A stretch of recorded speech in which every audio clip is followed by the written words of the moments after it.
Expert में खुशामदीद नाजरीन। आज की हमारी ये वीडियो इस बारे में है कि गंदम की फसल के बाद किसान को कौन सी ऐसी फसल काश्त की करनी चाहिए जिससे कम खर्चे में ज़्यादा मुनाफा किसान कमा सके।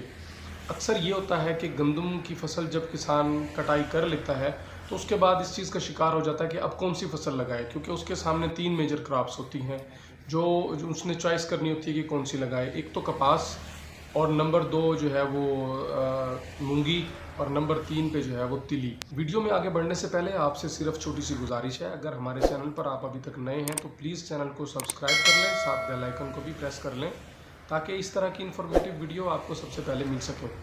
तो कपास में चूँकि ख़र्चा बहुत ज़्यादा होता है, स्प्रे का ख़र्चा बहुत ज़्यादा होता है, बीमारियाँ बहुत ज़्यादा आने लग गई हैं और किसान को एक अच्छा बीज जो है वो नहीं मिलता।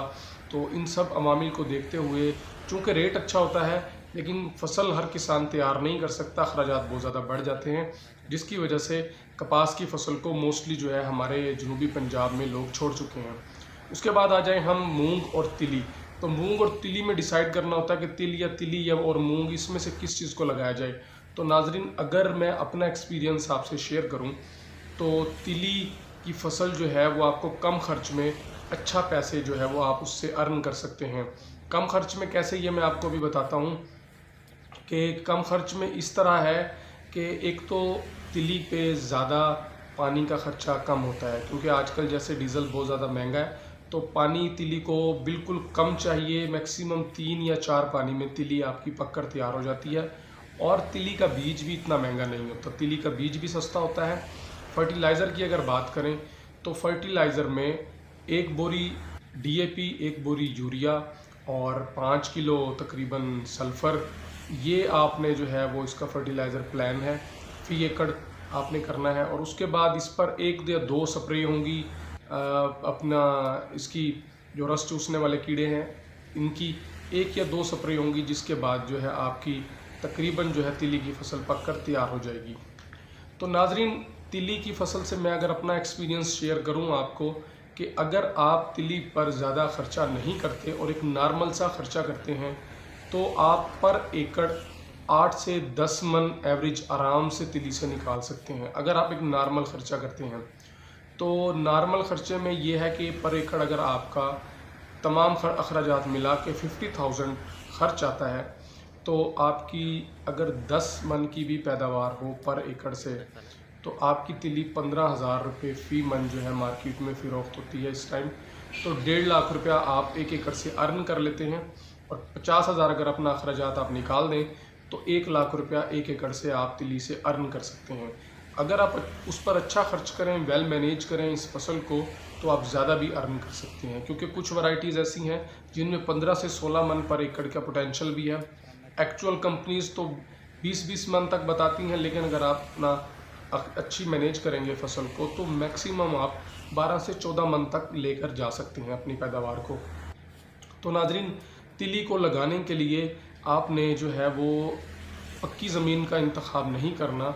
अगर आप पक्की ज़मीन का इंतखाब करते हैं तो फिर आप इसको ड्रिल करें, क्योंकि अगर इसमें पानी ठहर जाता है तो पानी के ठहरने की वजह से तिली की जो रूट्स हैं उनको फंगस की बीमारी लग जाती है और ये सूख जाती हैं।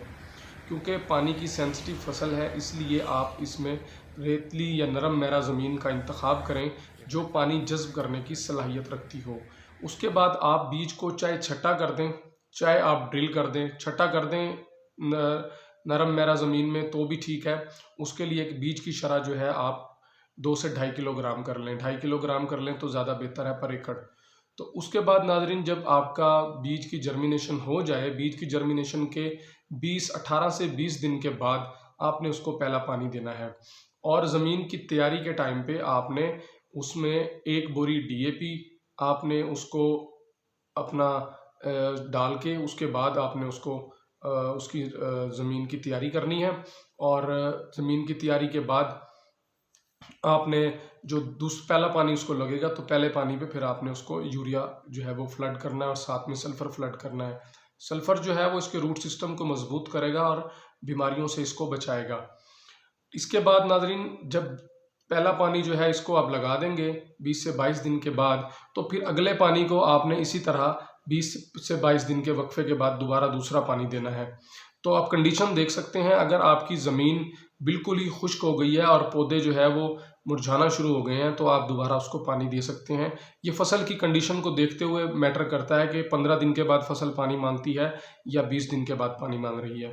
तो इस सूरत में अगर बारिशें हो जाती हैं तो जो नरम रेतली ज़मीन होगी वो एक्सेस वाटर को एब्जॉर्ब करेगी और इससे आपकी तिली की जो रूट्स की बीमारियां हैं वो नहीं लगेंगी। और अगर पक्की ज़मीन होगी, उसमें अगर आपने ड्रिल किया हुआ होगा, तो उसमें भी पानी की निकासी का इंतज़ाम होगा। गर्ज़ ये कि पानी ज़मीन पर नहीं ठहरना चाहिए। बारिशों की सूरत में ये ख़राब हो जाते हैं, पौधे मर जाते हैं, लेकिन फिर भी आपकी एवरेज जो है सब कुछ होने के बाद बारिशें भी अगर ज़्यादा हो जाएं, क्योंकि हमने पिछले साल बहुत बारिशें हुई, हमने फसल को सही से मैनेज भी नहीं किया, फिर भी पर एकड़ हमारी 8 मन की पैदावार आ गई थी। तो अगर आप अच्छे से मैनेज करेंगे तो 12 से 14 मन आप इसको आराम से लेकर जा सकते हैं। उसके बाद नाजरीन, जब ये फ्लावरिंग पे आएगी तो फ्लावरिंग के टाइम पे इसको आप इसकी फ्लावरिंग के टाइम पे इसको जो रस चूसने वाले जो इसके कीड़े होते हैं, जैसे सब्ज़ तेला है, तो उसका इसके ऊपर अटैक आ सकता है और मक्खी का अटैक इस पे आ सकता है, तो उसकी आप स्प्रे करें। मार्केट में बड़े अच्छे अच्छे पेस्टिसाइड्स जो हैं वो अवेलेबल हैं, वो करें तो इससे इसको आप कंट्रोल करें। उसके बाद जब पक कर तैयार हो जाए आपकी फसल और इसकी जो खोशे होंगे तिल के, वो जब भराई मुकम्मल हो जाए, पक कर तैयार हो जाएं और जब वो सूखना शुरू हो तो उसको आप हार्वेस्ट कर लें और हार्वेस्ट करके इनके बंडल बना के सीधे खड़े कर दें खेत में ही। तो जब वो सूखना शुरू हो जाएंगे, मुकम्मल अच्छी तरह से सूख जाएंगे, तो फिर जो है वो इसको हार्वेस्ट करा लें थ्रेशर की मदद से। और आपका जो है वो बीज, जो एवरेज आपकी बीज की आएगी नाजरीन, उसमें आप देखें कि अगर आपकी एवरेज 10 मन से अबव आ रही है तो आपको अच्छा प्रॉफिट अर्न हो जाएगा।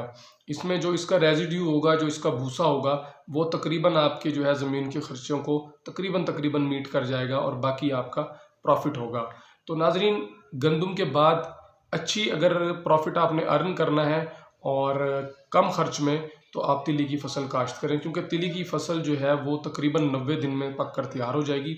और इसके बाद आप मौसमी मकई भी काश्त कर सकते हैं और चावल की फसल भी काश्त कर सकते हैं और कैनोला लगाने वाले हजरात जो है वो कैनोले की फसल भी लगा सकते हैं।